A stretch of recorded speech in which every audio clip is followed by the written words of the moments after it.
Hello বন্ধুরা, পুতুল কিচেনে আপনাদের সবাইকে স্বাগত। আজকের রেসিপি এগ তড়কা। এখানে আমি এক বাটি মুগ কলাই আর 4 ভাগের 1 ভাগ ছোলার ডাল নিয়েছি। মুগ কলাই ও ছোলার ডাল ভালো করে ধুয়ে 2 থেকে 3 ঘন্টার মতন ভিজিয়ে রেখেছিলাম।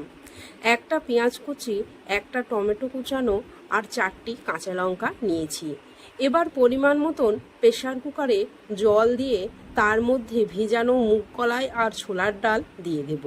এর মধ্যে পেঁয়াজ কুচি, টমেটো কুচি আর কাঁচা লঙ্কা, অল্প নুন, হলুদ গুঁড়ো দিয়ে প্রেসারের ঢাকনা বন্ধ করে গ্যাসের ওপর বসিয়ে দেব। 2টি সিটি দিয়ে গ্যাস বন্ধ করে দেব। প্রেসারটা ঠান্ডা হলে খুলে দেখে নেব। দেখুন বন্ধুরা, খুব সুন্দরভাবে সিদ্ধ হয়ে গেছে। এখানে আর একটি পেঁয়াজ কুচি করে নিয়েছি, একটা টমেটো কুচি করেছি, আদা ও রসুন ছাড়িয়ে বেটে রেখেছি, আর 2টি ডিম নিয়েছি।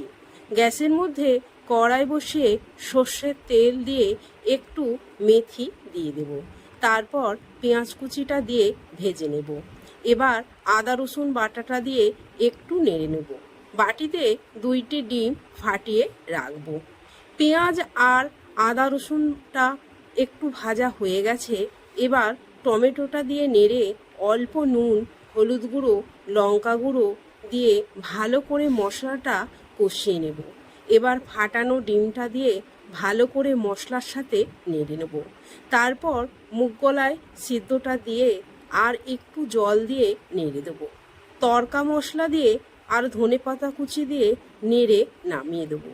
বন্ধুরা, যদি এই রেসিপিটা আপনাদের ভালো লাগে তাহলে লাইক, কমেন্ট ও শেয়ার করে দেবেন। সাবস্ক্রাইব করতে ভুলবেন না। ধন্যবাদ বন্ধুরা।